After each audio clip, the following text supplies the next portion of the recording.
Local SEO is probably one of the easiest things to do well in if you're a business owner. International SEO is almost impossible. National SEO, again, it's really difficult. But local SEO, standing out amongst just a few other companies that cover your type of business or your business category on Google My Business, well, that's very much possible. So today we're going to look at 3 tips or hacks that will help you to get ahead of your competitors on a local SEO basis. So welcome to this video.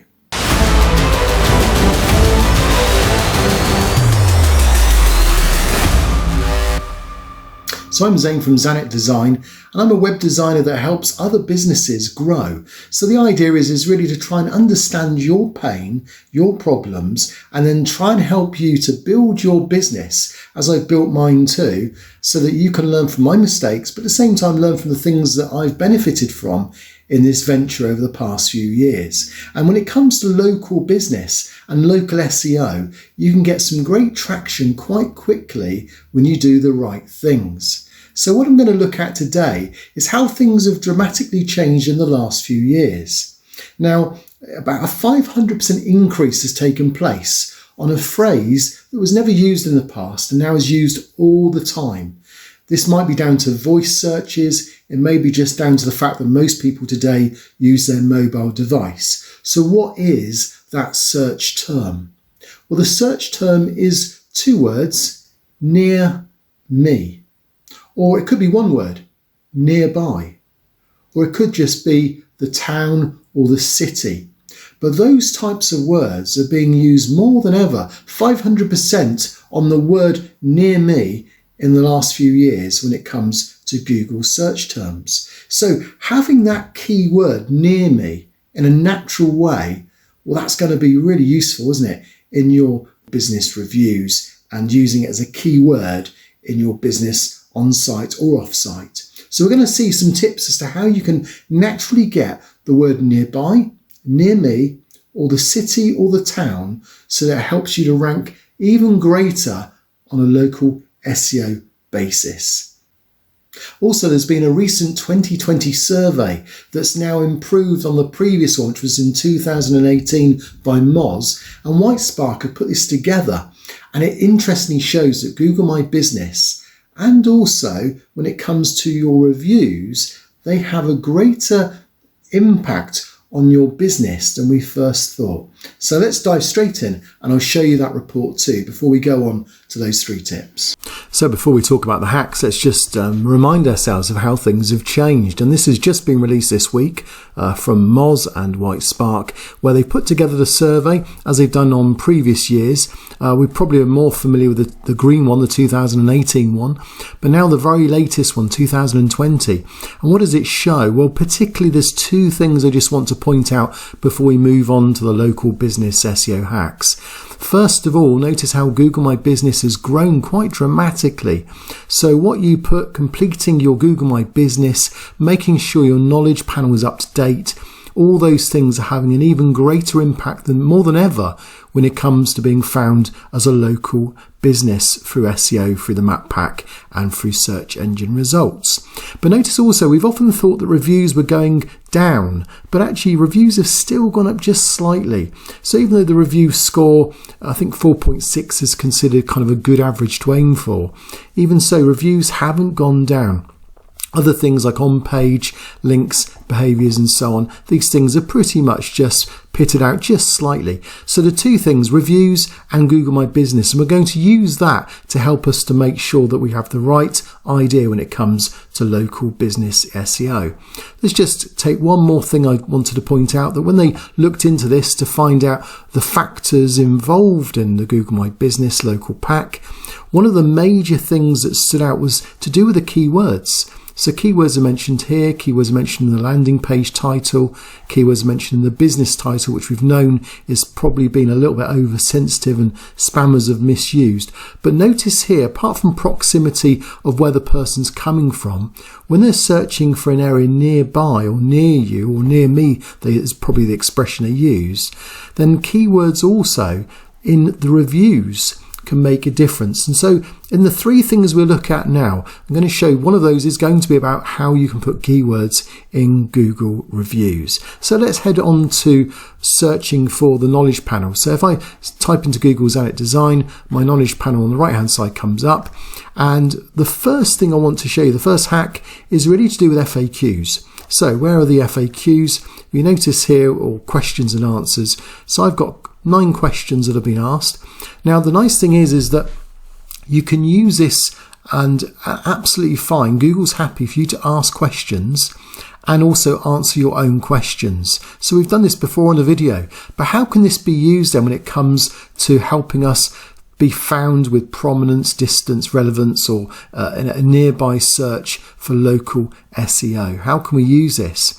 Well, remember, we recognize right from the beginning that the words like nearby, near me, or the town or the city that we're based in, these are the things that are going to be used in the search keywords to try and find you in the first place. Now, how can you put nearby or near me so that it sounds sensible, so it sounds logical? Because normally we talk about near us or we're near you. So to put near me would be quite difficult.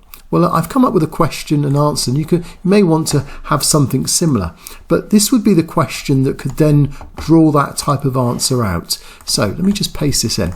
So does Zanet Design create websites and work with local businesses in the Bournemouth area? Now, why is that question good? Well, first of all, I've mentioned the company name, and secondly, I've mentioned my town. So those 2 things in themselves are useful keywords, and I'm going to post that. And that's my question, finished. And the nice thing is when you post a question, you can then go in and you can answer your own question. And this is above board, and Google even encourages it. So let's go back in then. So where did that question get asked? It's normally at the bottom. So there it is. So this is the question: does Zanet Design create websites and work with local businesses in the Bournemouth area? Now, how have I managed to make an answer that includes the words nearby or near me? Well, here's the answer. So I'm going to click answer, and I've written this: I love working with businesses near me in the Bournemouth area. So yes, I can use my local knowledge as I'm based nearby. This means I understand the challenges of your businesses as I know the area well. Give me a call or visit my website so we can discuss the best solution for your business at a time convenient to you. So that sounds natural English. It uses the word Bournemouth, which is my area. It also uses the word nearby, and it also uses near me. Now, for your business, you obviously would want to change it, not put exactly the same, but you can see how it can be written in reply to a created question. So I'm going to post that. So what's the advantage of that? Well, the advantage is I now have nearby, Bournemouth, and I also have near me in my keywords. And there's actually another little tip as well, as I believe that if you get 3 likes on a question or an answer, then that puts it ahead of all the others, as long as the others aren't less than 3.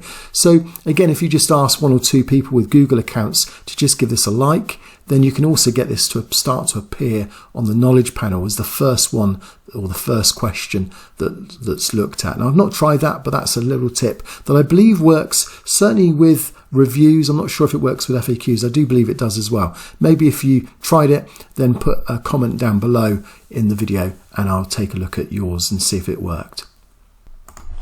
So the second area I'm going to look at as a place where you can put the keywords is when it comes to reviews. So to go to reviews, if you just go down to where your reviews are, view all Google reviews, and here are some of the reviews that people have kindly given me over the last few months. And again, as you notice, I always then reply to the person that's written the review. And I believe, again, if it gets several likes, it could go to the top as well. And you notice how certain keywords are picked up here so that it can pick out certain categories of the reviews. The qualities here: professional, responsive, value, professionalism. So I'm not sure. I think when they give the review, they do get asked as well on those types of questions. Now, you notice I reply to each one. If I just go into this and edit this, and I've just replied to this. I've got up to 4,000. But how do you put nearby, or how do you put the area, the town in there as well? So you might want to do something like this. So I've just written again a way of naturally including that type of information. So let's just put this in here as well. Thanks for your review and finding me by searching for reliable web designers near me or Bournemouth web designers. So of course I'm trying to come up on that, so those are the key words that they might find me under. Your review will help other business owners find us too, so it's really appreciated. And let's just make that correct and then submit. And that's just another way in getting your review to include those things as well. So hopefully that will then come up once it's accepted. Now the third area is to do with the landing page, and this is a really good article here that I wrote a while back, and you'll notice it looks at the importance of a landing page. Now again, we saw that landing pages or on page has still a little bit of impact that goes on, and certainly links from it still have an impact, so you can't dismiss them totally, but you'll notice that the landing pages and how they affect the landing page titles, landing page URLs, they are beginning to diminish. So the old SEO tactics don't work as well as they used to, but that's not to say they don't work at all. So what can we do with a landing page? Well, this is one of my landing pages for the Bournemouth area. And again, if you covered a few areas, so maybe you cover 2 or 3 other nearby cities or towns, then an individual page, an individual landing page, and don't copy and paste it, but make it unique. And include on there things like Google Maps, the reviews you've got, local information as well that will help, even a video, getting directions. You can take this straight from Google My Business and it will take them straight through. In fact, if I click on that, you'll see how that works. Now, I really think this is an important part of getting this bit right, getting the landing page right. Once you've done one, then you get the idea of how it works, and then you can go on to the next one as well. So what I'm going to do is I'm going to take you over now to that video that's going to show you how you can use keywords, how you can use the H2 tag, how the importance of NAP is, and the information that you put on this landing page. Also how to add a video on the landing page and opening times, and how to get that direction as well so that it links through to your business. So I'll meet you over there now on this video.